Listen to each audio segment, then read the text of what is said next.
आज हम diet therapy के बारे में पढ़ेंगे। डाइट थेरेपी क्या होता है?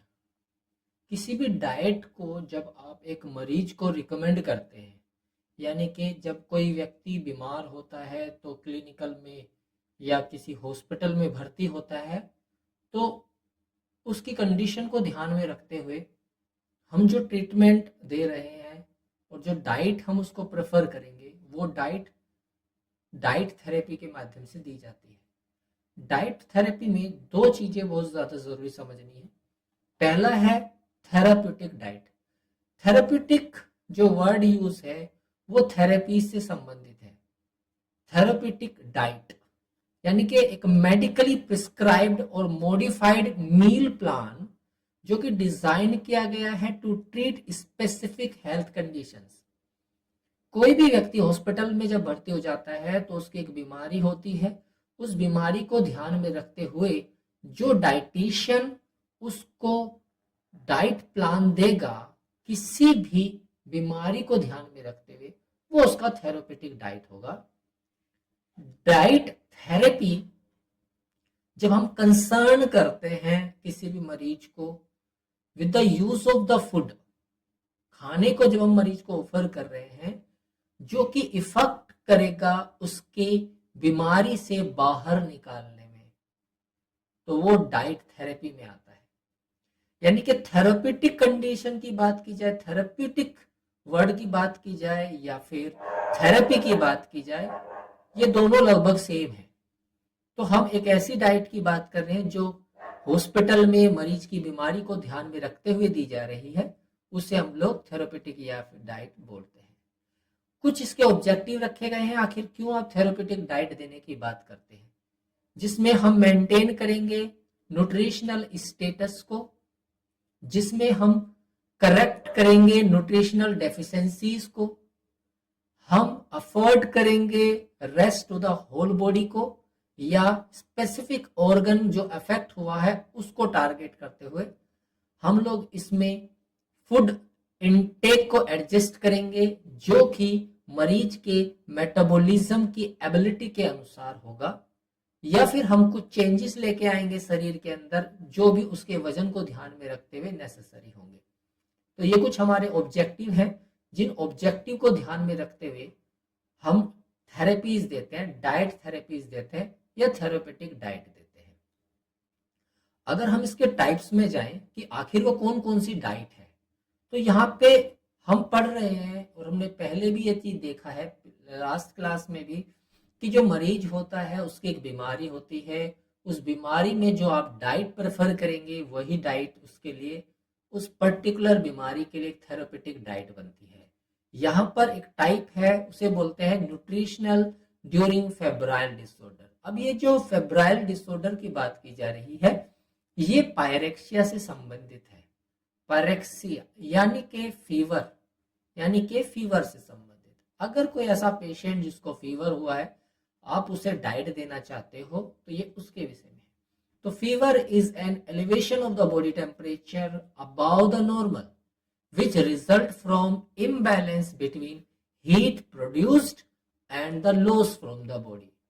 जो हीट हमारे शरीर में प्रोड्यूस है और जो लॉस हो रही है हमारे शरीर से, उन दोनों के अंदर इनबैलेंस हो जाता है, जिसकी वजह से जो शरीर में जो टेम्परेचर बढ़ा है उसे हम लोग फीवर कहते हैं। ये कैसे हो सकता है? ये किसी इन्फेक्शन के कारण से भी हो सकता है, कोई इन्फ्लेमेशन हो सकता है, किसी भी वुंड में घाव में इन्फ्लेमेशन हो सकता है, कोई चीज बाहर से हमारे शरीर को कट कर सकती है तो भी इन्फ्लेमेशन हो सकता है।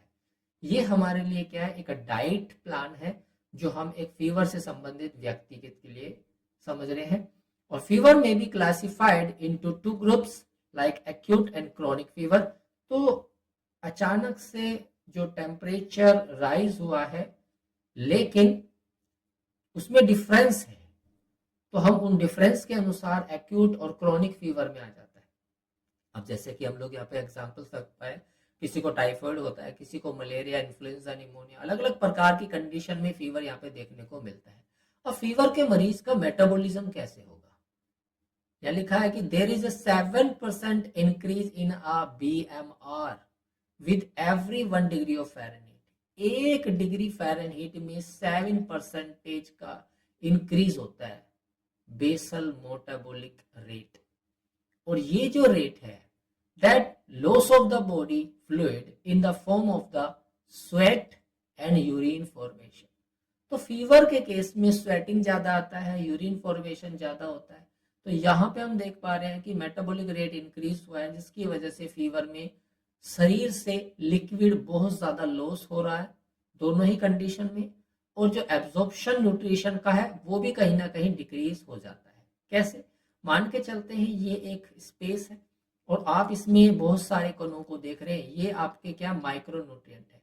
अगर मैं इसमें पीछे से किसी भी तरीके से आप कोई भी लिक्विड हो, चाहे फ्लूइड हो, चाहे आप पानी बोलो, अगर मैं इसको इसकी मात्रा को थोड़ा सा बढ़ा दूं, है ना, थोड़ा सा बढ़ा देता हूं, तो ये पानी का फ्लो क्या करेगा, इन कणों को भी अपने साथ बहाएगा, है ना, अपने साथ बहाएगा बड़े आसानी के साथ। तो यहाँ पर बीएमआर इंक्रीज होने से लॉस वाटर का तो हुआ है शरीर से, लेकिन जो माइक्रोन्यूट्रिएंट है उनका भी लॉस हुआ है। अब ट्रीटमेंट क्या है इस चीज के लिए? आप बेड रेस्ट पे जा सकते हो, आप कुछ थेरेपीज में जा सकते हो, आप डाइट के मॉडिफिकेशन में भी जा सकते हो। अब आप डाइट मॉडिफिकेशन की बात करें तो आखिर आप किस तरह की यहाँ पे डाइट की बात करेंगे? टू मेंटेन एडिक्वेट न्यूट्रिशन, ये हमारा प्लान होता है कि हाँ, कोई भी बीमारी होती है तो हमें उसके अंदर न्यूट्रिशन को एक प्लान करना पड़ता है, उसको मेंटेन करना पड़ता है, जिसमें आप एक मरीज को रिलीफ, उसके सिम्टम्स से रिलीफ कराते हैं, आप मेंटेन करते हैं, इलेक्ट्रोलाइट के बैलेंस करते हैं, और इंटेस्टाइन का जो इरिटेशंस है उसको भी आप बहुत बार अवॉइड करने में मदद मिलता है। तो यहाँ पे जो अचीवमेंट है ऑब्जेक्टिव के माध्यम से, जिसमें हम न्यूट्रिएंट को लेते हैं, हम उसको मॉडिफाइड कर सकते हैं। थोड़े से मॉडिफाइड से आपको प्रॉफिट होता है, थोड़े से मॉडिफाइड में हमें बेनिफिट मिलेगा। वो है हमारा पहला एनर्जी। अगर आप न्यूट्रिशन की वैल्यू को ठीक करें तो ये हमारे शरीर में एक बॉडी टेम्परेचर जो पहले से ही बढ़ रहा है, बीएमआर बढ़ रहा है, जो कि एक 50% तक भी बढ़ सकता है। ऐसे केस में हम एनर्जी को रिक्वायर करते हैं, हम लोग रिकमेंड करते हैं कि एनर्जी हमारे शरीर में आनी चाहिए, और ये हमें रिकवर करने में पूरा हेल्प करते हैं। तो अगर आप न्यूट्रिशन अच्छा लेंगे फीवर के केस में भी, तो ये हमारी बॉडी को रिकवर करने में हेल्प करेगी। दूसरा, यहाँ पर प्रोटीन के बारे में पता है कि प्रोटीन एक बॉडी बिल्डिंग फूड होता है, यानी कि excessive destruction of the tissues हो जाता है, जिसमें अगर हम प्रोटीन का मात्रा को थोड़ा सा बढ़ा दें तो ऐसे केस में जो टिश्यू का लॉस है वो मिनिमाइज हो जाएगा। क्यों मिनिमाइज हो जाएगा? क्योंकि प्रोटीन हमारे शरीर को बनाती है। कार्बोहाइड्रेट को भी आपको वेल कुकड करना पड़ेगा ताकि वो डाइजेस्टेबल हो जाए, ताकि वो इजीली जो चेंजेस उसके अंदर होने हैं, जो डाइजेशन प्रोसेस है, जो मेटाबॉलिज्म प्रोसेस है, वो आसानी से इसके अंदर देखने को मिले, ताकि चीजें आसानी से डाइजेस्ट हो और हमें जो उसके अंदर न्यूट्रिशन चाहिए वो हमें मिल सके। डाइटरी फाइबर्स की भी अगर हम लोग बात करें, डाइटरी फाइबर्स भी इसमें हमें देखने को मिलने वाले हैं। तो इरिटेशन फाइबर्स, इरिटेटिंग जो फाइबर्स है should be avoided in a diet. तो जो डाइट है, अगर आपको उस डाइट से किसी भी तरीके से कोई चाहे टाइफाइड फीवर की ही बात क्यों ना हो, अगर इरिटेशन है तो वो चीज़ नहीं होना चाहिए। फैट है, हमें फैट जिन चीज़ों में है वो सब चीज़ हमें खाना चाहिए, ताकि हमें एक डाइट इस तरह से मिल सके कि हाँ, अब हम पेशेंट फीवर के हैं तो फीवर को हम लोग टोलरेट कर सकते हैं। यानी कि अगर हम मिल्क लेते हैं, बटर, क्रीम, एग योक, हम इस तरह की चीज़ों को अगर अपनी डाइट प्लान में बनाते हैं तो they are easily digested and well tolerated by the patient with a fever. इस तरह की चीज फीवर के होते हुए भी हम लोग डाइजेस्ट कर सकते हैं। मिनरल्स की बात करें, हमारे शरीर में हमें पता है पहले से बहुत ज्यादा एक्सेसिव लॉस हो जाता है सोडियम, पोटेशियम और क्लोराइड जैसी चीजों का, जो हमारे शरीर के लिए जरूरत रखती है। लेकिन अगर सोल्टी सूप या फ्रूट जूस और मिल्क अगर हम इन्हें इंक्लूड कर लेते हैं तो हम जो लॉस हो रहा है इलेक्ट्रोलाइट का, हम उससे कहीं ना कहीं बच जाते हैं। विटामिन का हम इस्तेमाल कर सकते हैं। अगर विटामिन ए और सी की बात की जाए तो ये हमें एनर्जी प्रोवाइड करने में हमारी बहुत मदद करते हैं, और हमें बी ग्रुप वाइटामिन की भी बहुत ज़्यादा रिक्वायरमेंट बनती है फीवर के केस में। तो हमें फ्लूइड मेंटेन करना पड़ेगा।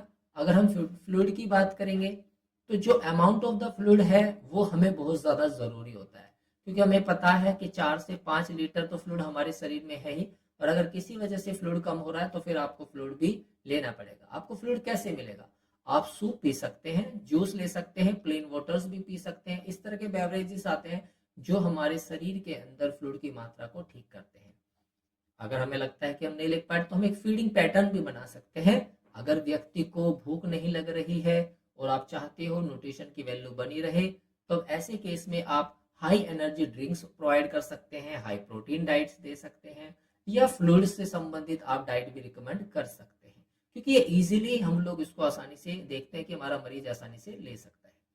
अब यहाँ पर कुछ फूड हैं जो फीवर के केस में रेस्ट्रिक्ट किए गए हैं। वो कौन से हैं? जैसे कि आप serials, whole Vitz floors, pulses, है ना, इस तरह की चीजें, यानी कि रो वेजिटेबल्स को आप थोड़ा सा एक्सक्लूड करेंगे तो हमें प्रॉफिट होगा।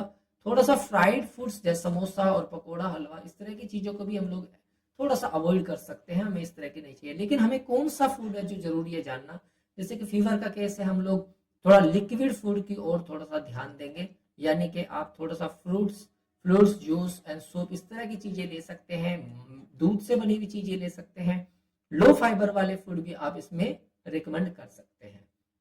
तो हमें पता है कि हमारा मरीज जो फीवर का है, फीवर से एक्सेसिव स्वेटिंग निकलती है, और जो यूरिनेशन होता है उससे दोनों मात्रा में लिक्विड का लॉस होता है, शरीर से पानी की मात्रा कम होती है, और पानी के साथ साथ वहां पर देखा जाए तो जो न्यूट्रिएंट है वो भी कम हो जाते हैं। तो अगर जो चीज न्यूट्रिएंट कम हो रहे हैं अगर हम उनको रिप्लेस करें तो यहाँ पर हम देखते हैं कि बहुत प्रॉफिट है, जो कि इस तरह के केस में देखा गया है। दूसरी थेरेपेटिक डाइट की बात करें, कार्डियोवैस्कुलर डिसीज से संबंधित कौन कौन सी डिसीज होती है, जैसे कि मायोकार्डियल इन्फेक्शन का नाम आपने सुना है, आपने एंजाइना का नाम सुना है, आपने बहुत सारी बीमारियां हैं जिनके बारे में सुना। आखिर इसमें होता क्या है? इसमें होता है ऐसी डिजीज जिसमें हार्ट की मसल्स जो होती हैं वो ब्लॉकेज कर सकती हैं, आसानी से ब्लॉकेज कर सकती हैं, और उनके अंदर जो खून बहता है वो कम बहेगा, ये इस तरह का केस हो सकता है। और मिनिमम से मिनिमम बात करें तो यहाँ पर हाइपरटेंशन का केस देखने को आपको मिल सकता है। हाइपरटेंशन है, इस्केमिक हार्ट डिजीज है, मायोकार्डियल इन्फेक्शन है, अलग अलग प्रकार की बीमारियां हैं जो यहाँ पर देखने को मिलने वाली। तो कार्डियो से संबंधित बीमारियां हैं। अब अगर आप कार्डियक के मरीज को डाइट देना चाहते हैं तो आखिर क्या उद्देश्य है कि आप उसको डाइट देना चाहते हैं? देखिए, आप चाहते हो कि जो हार्ट से संबंधित बीमारियां हैं उनमें थोड़ा सा आराम लगना चाहिए, थोड़ा डैमेज होने से हम हार्ट को बचाना चाहते हैं, और जो डैमेज हुआ है हम उसको थोड़ा रिस्टोर करेंगे। अगर हम इस तरह से रिस्टोर करेंगे तो हमें बहुत ज्यादा फायदा होगा। कौन कौन से फूड हैं जो हम लोग ले सकते हैं? देखिए, जिनमें कोलेस्ट्रॉल की मात्रा कम हो या सैचुरेटेड फैट की मात्रा कम हो, स्किम मिल्क हो सकता है, पनीर जो होता है वो स्किम मिल्क का हो, सीरियल पल्सेस, ग्रेनेज, वेजिटेबल्स और फ्रूट्स को आप इस्तेमाल कर सकते हैं। क्या नहीं पीना है? देखिए, जैसे कोलेस्ट्रॉल है बिल्कुल नहीं लेना है ना, साथ में आप रिच फूड जो होता है, हाई बटर क्रीम, इस तरह की चीजें जो शरीर के अंदर वसा को लेके आएंगी, फैट को डेवलप कर सकते हैं, इस तरह की आपको डाइट बिल्कुल भी रिकमेंड नहीं करना है। देखा जाए दूसरी बीमारी है जैसे कि रीनल फेलियर का केस हो जाता है, तो रीनल फेलियर के केस में भी हमें ध्यान देने वाली बात होती है।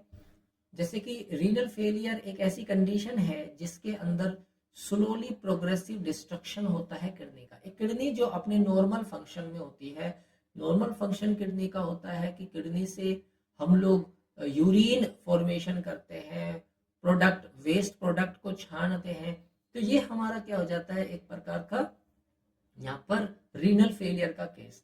तो रीनल किडनी अपने नेचुरल फंक्शन को खराब करने लगती है। तो आखिर डाइट का उद्देश्य क्या रहा होगा? अब चूंकि किडनी खराब हो रही है तो हमारे लिए सबसे ज्यादा जरूरी है कि किडनी का फंक्शन रिस्टोर हो जाए, जो ब्लड सर्कुलेशन हो रहा है रेगुलेट वो प्रॉपर मेंटेन हो जाए। तो हम यहाँ पे देखेंगे कि हम रिस्ट्रिक्ट करेंगे प्रोटीन संबंधित आइटम्स को, हम नॉर्मल करेंगे नाइट्रोजन बैलेंस करने के लिए, यानी कि जो भी बॉडी के अंदर ऐसे टिश्यूज हैं जो वेस्ट प्रोडक्ट कर रहे हैं उसको मेंटेन करेंगे, प्लस हम फ्लूइड और इलेक्ट्रोलाइट को रेगुलेट करने के लिए करेंगे। ऐसा हम चाहते हैं कि बॉडी के अंदर रेगुलेट हो ताकि रीनल फेलियर से हम लोग बच सके, हमारा मरीज बच सके। तो यहाँ पर फूड को आप कैसे टिप्स में देंगे, जैसे कि हमें पहले से पता है कि हमारा मरीज रीनल फेलियर से संबंधित है, तो हम लो इन प्रोटीन डाइट देंगे जिसमें लो प्रोटीन की क्वांटिटी भी यहाँ पर कम होनी चाहिए।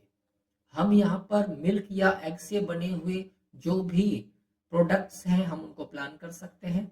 हम लोग सीरियल्स, पल्सेस, पीस, बीन्स का प्रिस्क्राइब कर सकते हैं। फैट और कार्बोहाइड्रेट को जो डाइट है उसमें देखा जाए तो लो प्रोटीन डाइट इसके लिए ज़्यादा बेहतर रहेगी।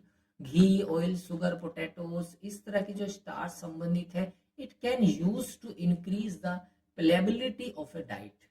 आप इनका इस्तेमाल कर सकते हैं, केक बिस्कुट भी आप कर सकते हैं, लेकिन हम लोग को एक चीज ध्यान देना पड़ेगा कि हम यहाँ पर कुछ केसेस में सोल्ट को रेस्ट्रिक्टेड करेंगे। आखिर सोल्ट करता क्या है, मान के चलते हैं कि पोली यानी कि यूरिन ज्यादा फॉर्मेट हो रहा है, तो ऐसे केस में आप सोल्ट, या मानते हैं कि यूरिन बन नहीं रहा है, या एक बड़ा सिंपल सा कंडीशन है कि यूरिन छन तो रहा है लेकिन वो वापस रीअब्सॉर्ब हो रहा है, वापस खून में जा रहा है, मिल रहा है, तो ऐसे केस में हार्ट पर ओवरलोड होता है, तो हम लोग सोल्ट को नहीं रिकमेंड करेंगे ऐसे मरीज के लिए।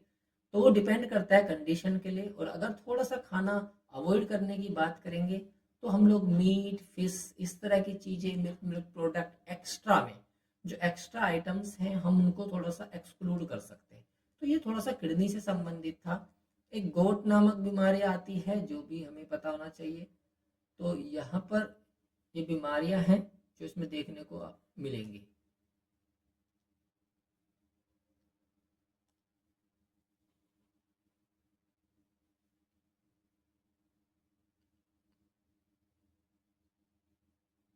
अब देखिए यहाँ पर न्यूट्रिशन ड्यूरिंग रेडियोथेरेपी। आखिर रेडियोथेरेपी किसको दी जाती है, ये बहुत जरूरी है। आखिर ये रेडियोथेरेपी किसको दी जाती है, देखिए मान के चलते हैं कि कोई पेशेंट है जो कैंसर का है, तो क्या उसको रेडियोथेरेपी नहीं दी जाएगी, बिल्कुल दी जाएगी। तो daily nutrition for a patient who is undergoing the radiotherapy is more important as their treatment. उनके ट्रीटमेंट में बहुत ज़्यादा ज़रूरी है। यहाँ तक के लिए जो फूड है जो वो डेली फूड खाते हैं उसमें पुअर न्यूट्रिशन जो है एग्रीवेट्स द कंडीशन, बट एक गुड डाइट जो होगी वो प्रॉपर तरीके से मरीज को रिकवर करने में, चाहे उसका दर्द ही क्यों ना हो, उसमें बहुत ज़्यादा बेनिफिशियल होने वाला है। साथ हम यहाँ पे कुछ डेली डाइट्स में कुछ इंक्लूड करेंगे, जैसे मिल्क और मिल्क के प्रोडक्ट्स होंगे, मिल्क कर्ड, फ्रेश पनीर, लस्सी, इस तरह की चीजें, सीरियल्स है, और आपका पल्सेस है, फैट, फ्रूट्स, वेजिटेबल्स, मीट, है ना, इस तरह के आइटम्स को हम उसके अंदर ऐड कर सकते हैं। ठीक है।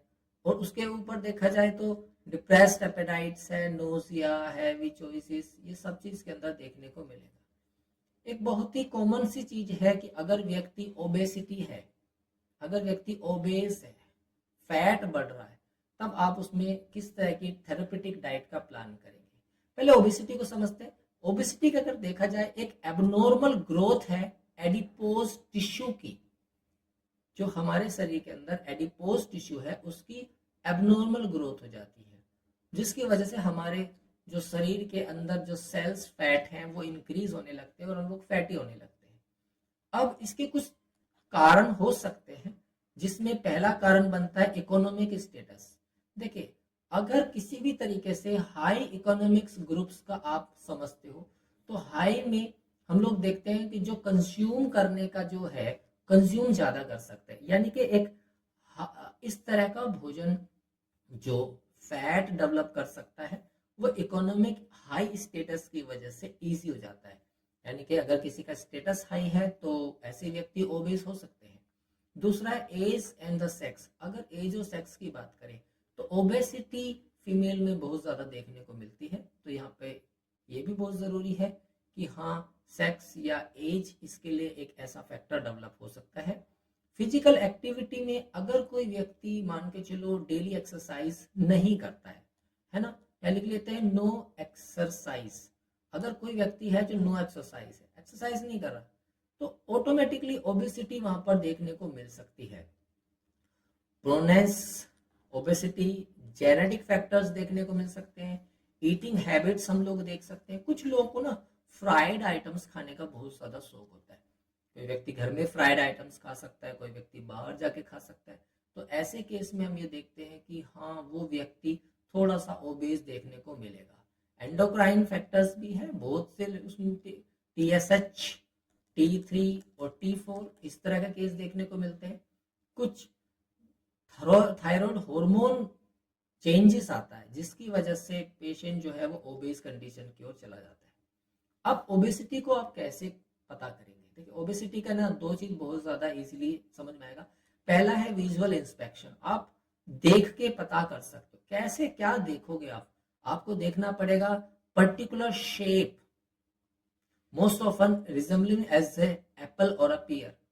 आप पोजीशंस को देखेंगे, आप नॉर्मली ह्यूमन बीइंग्स की शेप को देखेंगे तो उससे हमें पता लगने लगता है कि हाँ ये व्यक्ति ओबेस की ओर बढ़ रहा है। या हम लोग BMI करेंगे, बॉडी मास इंडेक्स। अभी बॉडी मास इंडेक्स क्या है? ये बॉडी मास इंडेक्स इस फॉर्मूला के माध्यम से, क्योंकि देखिए वेट जो होता है, वेट हमेशा किलोग्राम में होता है और जो हाइट होती है वो मीटर में होता है। तो अगर हम इसको सही से देखें कि भाई कितना BMI होगा, कैसे होगा, तो इसके कुछ फॉर्मूलाज है। मान के चलो भाई वेट तो हमें किलो में मिलेगा लेकिन मीटर्स नहीं मिला, मीटर स्क्वायर अगर नहीं मिला या मीटर नहीं मिला तो आप कैसे करेंगे? तो यहाँ पे इजीली आप समझ सकते हैं कि हाँ ठीक है, जो आप हाइट पकड़ रहे हो, हाइट जो आपको मिल रहा है आप उसको मीटर स्क्वायर में लेंगे तो आपको पता चल जाएगा। मान के चलो किसी का वजन है 60, किसी का वजन है 60 और यहाँ पे हम हाइट को देख लेते हैं और हम यहाँ हाइट को ले लेते हैं 5 मीटर। तो स्क्वायर होगा 5, 60 बचे 25, तो 25 दूनी 50, तो ये कम हो जाएगा, है ना। तो ये एक अंदाजा था, सिर्फ एक एग्जांपल समझाने के लिए। तो वैसे तो आप मीटर में देखेंगे, मीटर को आप 2 बार गुना करेंगे तो स्क्वायर ही हो जाएगा। तो आप इस तरीके से थोड़ा सा BMI को भी आप पता कर सकते हैं। अब आखिर ओबेसिटी हैजार्डियस क्यों है, हम ये समझेंगे। लाइफ, लो लाइफ एक्सपेक्टेंसी, हमें शरीर से, हम अपनी जिंदगी से कोई एक्सपेक्टेशंस नहीं लगते। हम कुछ नहीं एक्सपेक्ट करते कि ठीक है यार हमारी लाइफ कैसे करेगी, तो ऐसे केस में वो हमारे लिए हैजार्डियस हो सकता है। मोर्बिडिटी, मोर्टेलिटी, घूमना फिरना थोड़ा सा ये हम इंक्रीज करें। फिजिकल डिसेबिलिटी, कार्डियक डिसऑर्डर्स, ये चीजें हैं जो हमारे लिए हानिकारक हैं। अगर हम इस तरह से लाइफ को जिएंगे तो ओबेसिटी हो सकती है।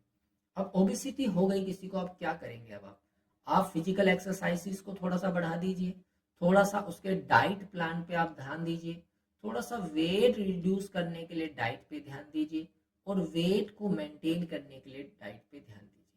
अगर हम इस तरह से ध्यान देंगे तो हमें पक्का देखने को मिलने वाला है। हम ओबेस पर्सन की डाइट में क्या चेंज कर सकते हैं? जैसे एक है energy, decrease 1000 kilo calorie daily. इसका मतलब है अगर एनर्जी चाहिए तो हमें फैट लेना होगा, और एक ओबेस पेशेंट के फैट इतना मिलता है कि उसको एनर्जी बहुत ज्यादा होता है। तो अगर यहाँ पे हम थोड़ा एनर्जी को कम करने पे ध्यान दें तो ऑटोमेटिकली हमारे मरीज को जो फैट लेना है वो कम करना पड़ेगा। तो फैट कम होगा तो एनर्जी ऑटोमेटिक कम होगा। प्रोटीन एंड फैट, आपको प्रोटीन और फैट भी कम लेना चाहिए।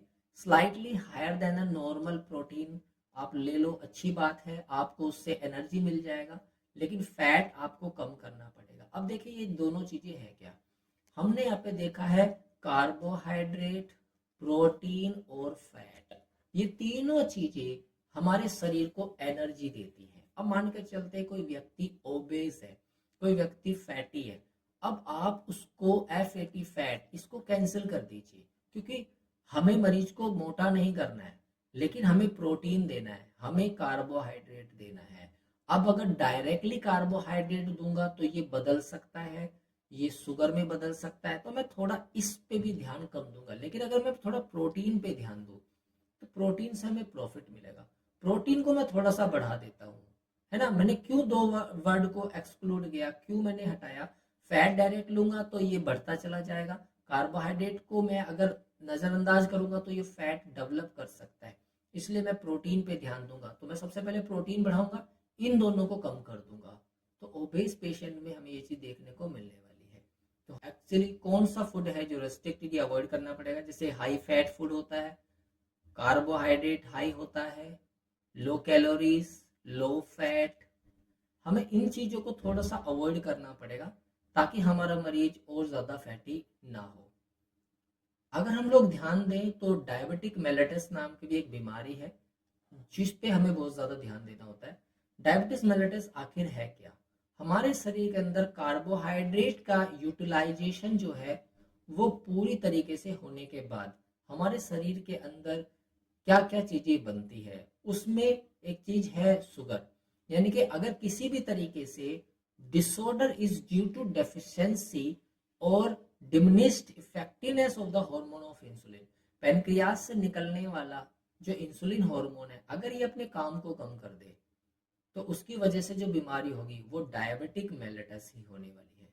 अब ये मेटाबॉलिक चेंजेस क्या है? Metabolic changes in diabetic mellitus, क्या क्या मेटाबॉलिक चेंजेस यहाँ पे देखने को मिल रहे हैं?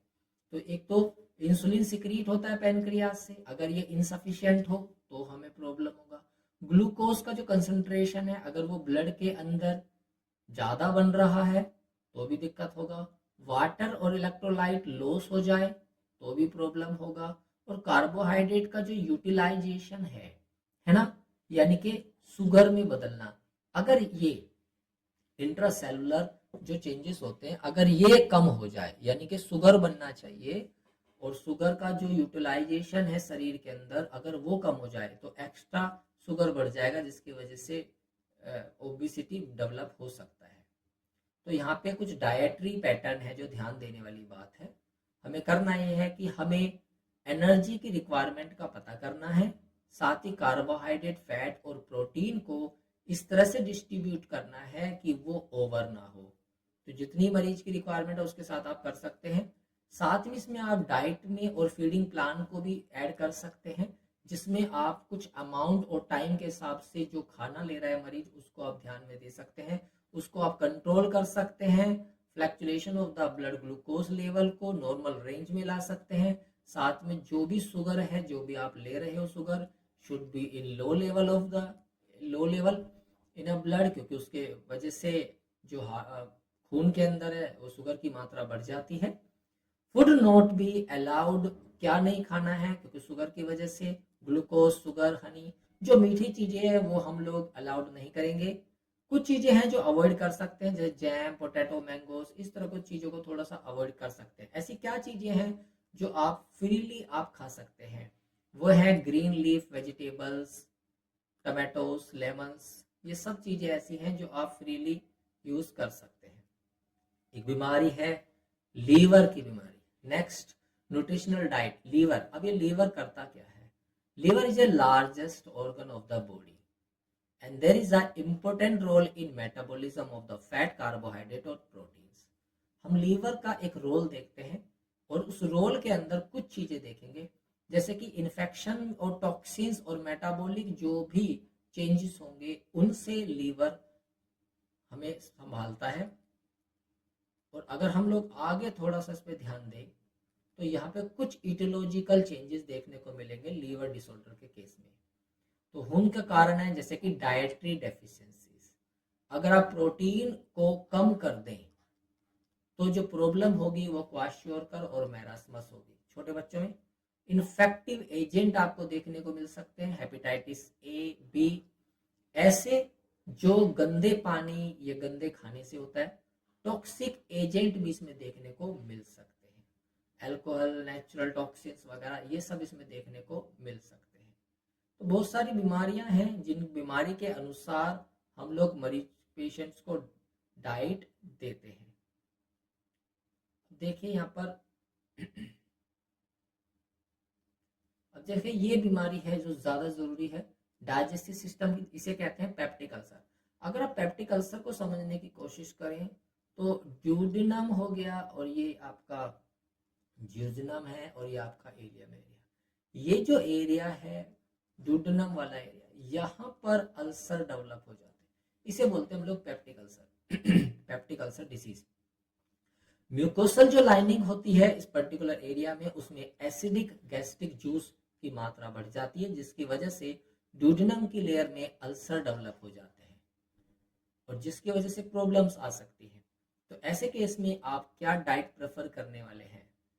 आप डाइट प्रेफर करेंगे quantity of the food eaten should be small to avoid the overfilling, easily digestible item होना चाहिए, कैफीन को आप अवॉइड करेंगे, सिगरेट स्मोकिंग को स्टॉप करेंगे ताकि पर्टिकुलर जो लेयर है वो खराब ना हो। आप यहाँ पर अवॉइड करेंगे एक्सेसिव स्पाइसीज फूड को, मीट को अवॉइड करेंगे। आप यूज करेंगे एस्प्रिन जैसी दवाइयों का, और आप अल्सर को इस तरह से समझेंगे कि ये एक हरी भरी नामक बीमारी है, ये अभी आया और ये फिर ये खत्म हो जाएगा। तो ये कुछ बीमारियां हैं और बीमारियां। अब थेरापेटिक डाइट को कहते क्या है? अब ये थेरापेटिक डाइट है क्या? अब थेरापेटिक डाइट का आपको समझना है, जो भी डाइट आपने बनाई है ये डाइट आप एक पेशेंट को देंगे, पेशेंट की एक होगी डिजीज, कुछ साइन सिम्टम होंगे, इनको ध्यान में रखते हुए आप डाइट को प्लान करेंगे और आप मरीज को देंगे, मरीज को प्रेफर करेंगे। अब ये जो डाइट है ये डाइट ही थेरापेटिक डाइट कहलाती है।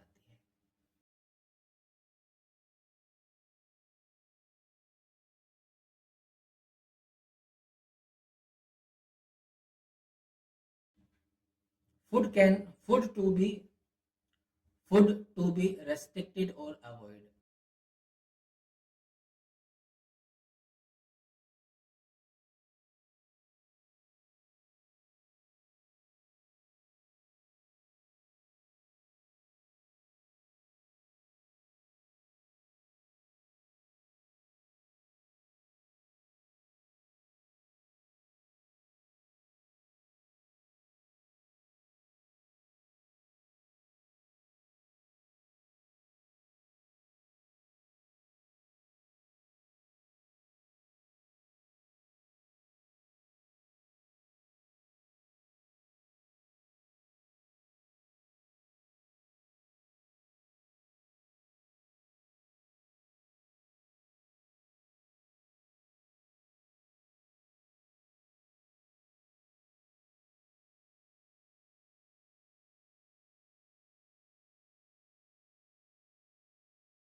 आज के